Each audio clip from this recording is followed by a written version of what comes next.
congratulations. You're through to the second day of the UK Open. Was it nice to get on that stage or on your board nice and early, get it out of the way so you can rest up for tomorrow? Yeah, I think it's always important to kind of get those, potentially if you get in the early days then, because tomorrow comes quick and fast. And if you're first on, it's an early start. So, yeah, it allows you to kind of settle down and kind of just chill, because when you come from a win, it's always you're on that hype level, you're just buzzing.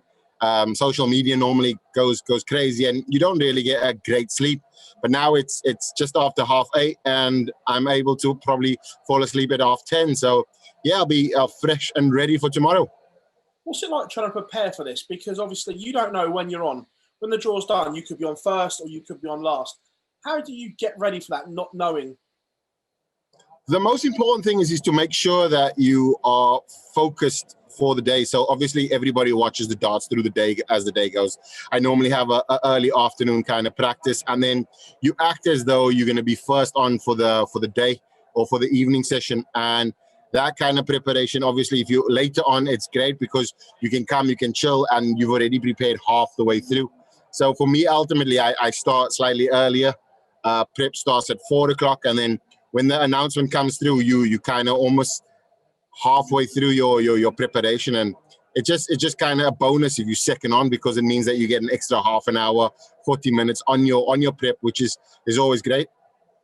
Obviously, today looked more like yourself at the Pro Tour. It did as well, 95, nice solid average.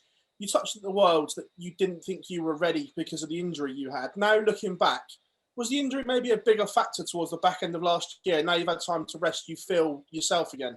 Most definitely. It felt I had to throw differently to achieve a similar result, which I haven't achieved, obviously.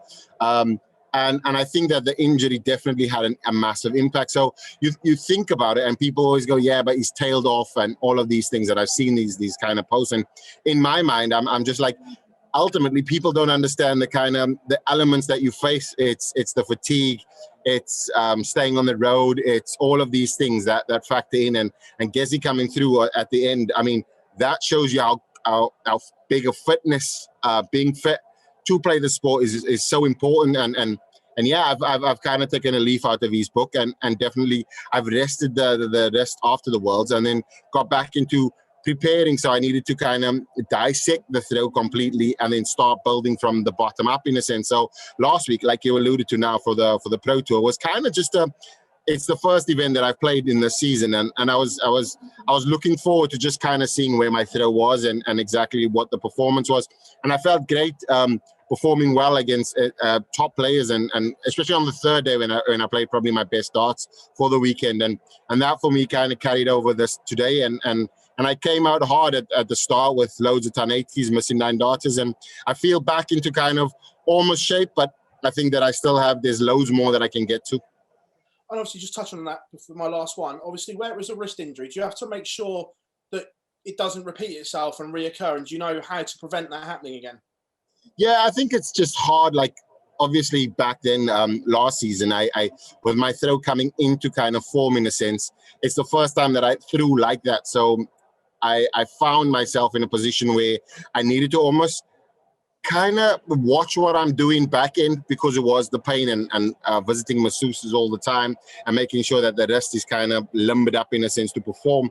But yeah, like you say, I mean, knowing exactly the mistakes I made last year, slight late release caused that the rest got injured, and that just became repetitive, in a sense, and the more you do it, the worse it gets, in a sense. But you couldn't stop, because obviously the PDC and the calendar was coming thick and fast. So for me, ultimately now I'm trying to take precautions, obviously not practice as much as I did before, and just make sure that I'm throwing correctly, and yeah, hopefully it doesn't return, and hopefully this season can be a great season without any injury.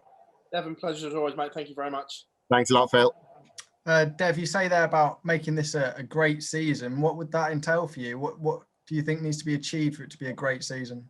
I think if I'm close to replicating what I did last year in the season, and also just moving forward with that, as in probably progressing to the top 16 of the world, hopefully winning a major, adding more titles this season. Because now, once you win the first title, you understand what it takes to become a champion, and also just completing a race in a sense, or a journey in a tournament. I've never experienced that before, but now every tournament that you enter or you start off with, it's completely different. It's uncharted territory for me, because like with this tournament, I've never played. I was never a top 32 player. So coming into the fourth round is fantastic for me, I feel. And even on the Pro Tour, being a top seed on the board, I've never started a season like that, which gives you different kind of confidence. And now for me to move forward, I'm definitely hoping to kind of take that and run with it in a sense, and take advantage of the position that I find myself in. Do you see that as an advantage, being able to go into the third round then? Or do you think maybe some of the players that have had a couple of games, they are a bit warmer? Or where do you see the advantage?